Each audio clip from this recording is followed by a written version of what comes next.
has been responding sensitively toward being renamed on the list of state sponsors of terrorism, calling it a hostile attitude and adding that Washington should get ready for the consequences.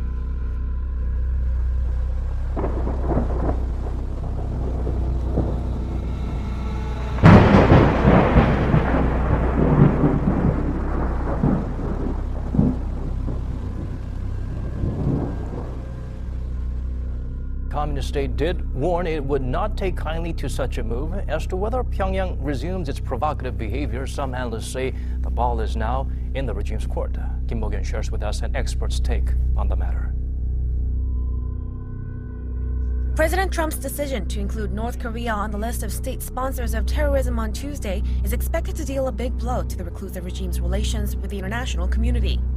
The regime has yet to make an official response to the designation, but despite North Korea's 2-month hiatus on provocations, many pundits say there is a chance that Pyongyang will react negatively towards Washington. An expert in diplomatic relations says President Trump's decision is a clear sign that the U.S. isn't willing at this moment to negotiate with North Korea over its demand to be recognized as a nuclear state. In that sense, the United States has closed the door to the possibility of negotiations, and this is going to impact North Korean behavior from now on in a negative manner. Definitely, this designation is a clear indication that the United States is not going to talk to North Korea as equals. Regarding the decision's impact on future inter-Korean relations, he said that everything depends on North Korea's behavior. If North Korea refrains from carrying out provocation, then it increases the chance of a successful inter-Korean dialogue.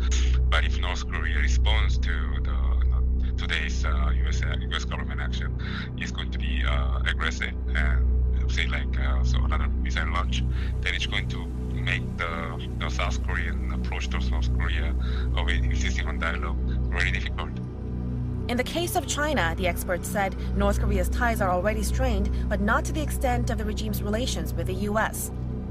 However, he added that with the latest news and with the prediction that the Chinese envoy to Pyongyang, Song Tao, was not able to meet the North Korean leader during his recent trip, ties between the countries could worsen. I don't think the relationship between North Korea and China will ever reach such a negative state, but it's possible that the relationship between the two countries will deteriorate further with increasing breakdown of communication between the two countries. Even before Tuesday's decision, North Korea has been responding sensitively toward being renamed on the list of state sponsors of terrorism, calling it a hostile attitude and adding that Washington should get ready for the consequences.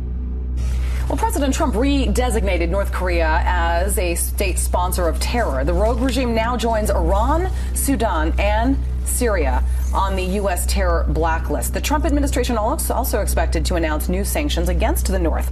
Secretary of State Tillerson says this new campaign is intended to pressure North Korea to curtail its nuclear ambitions. Listen. I think it is very symbolic on the one hand because it just points out again what a rogue regime this is and how brutal this regime is and how little they care for the value of human life. So I think in that in of itself, I think makes a strong statement of just the nature of this regime. And as I've said, the practical effects may be limited, but hopefully we're closing off a few loopholes with this. Now, for more on all of this is Christopher Swift, an attorney and a national security studies professor at Georgetown University. Thank you very much for talking to us. So, North Korea now joins Iran, Sudan, and Syria on this state sponsor of terrorism list. You see how well it's worked for them. But the president says that it should have happened a long time ago. It should have happened years ago. It absolutely should have been. But what difference will it make in the end? Well, in the end, it doesn't change very much legally or strategically. It's an appropriate move. This is a rogue regime that does bad things to good people for bad reasons. And I think the Secretary Tillerson was very clear about that, and the President was very clear about that. But in terms of the practical effect, look, being on the list of state sponsors of terrorism means you can't get U.S. arms exports. Well, the United States hasn't exported any arms to North Korea ever. Mm-hmm. You can't get U.S. foreign aid, development aid, or political aid. Well, that's not going to happen anytime soon. You are subject to certain financial sanctions. Well, that's generally the case for most banks and most government officials in North Korea today. And then you're not allowed to get certain types of dual-use exports, dual-use commercial products that could be modified for military purposes. You can't send that stuff to North Korea anyway. So legally speaking, practically speaking, strategically speaking, it's not much of a change. Symbolically speaking, it's important because it reminds the North Koreans that they reneged on a deal that they got into with the Bush administration back in 2008. And the United States takes it seriously when people cheat on their deals. Yeah, and you know, Trump's announcement opens North Korea to new U.S. sanctions as well. We have seen some of the toughest sanctions under the Trump administration, specifically also getting China involved in order to get the banks to put the close on North Korea. What else should we be seeing by adding North Korea to this list when it comes to sanctions, when it comes to legal liabilities? So it used to be that North Korea was treated very much the same way as Iran. And then in the late days of the Bush administration, the George W. Bush administration, President Bush and Condoleezza Rice dialed that back a fair amount. So these days, you can't do business with the North Korean government. There are a lot of bad actors in North Korea, and it's worth that you can't do business with who are individually sanctioned. And it's also worth knowing that anybody that's owned or controlled by the government in North Korea, you can't do business with. Yeah. That has the effect of basically blocking out the entire country from most things most of the time. If the Trump administration were to take things to the next level, they'd probably impose something like the territorial-based sanctions that we see on Iran, in which case there's no exception to the sanctions. You look at the country, the entire country is sanctioned, not just the government and certain individuals or institutions within it. That's the direction I'd expect the Trump administration to take. It would align the approach we use on North Korea from a sanctions perspective with the approach we've used on Iran. Right now, we're treating North Korea the same way we treat Syria, and it looks like the Trump administration is going to step that up.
I got a bit. I'm burying mine.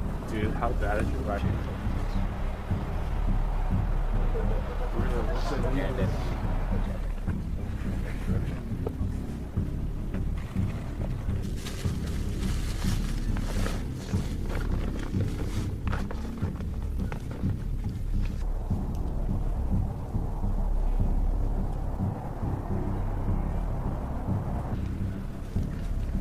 Hey, were you getting us on the radio when we were doing radio checks or no?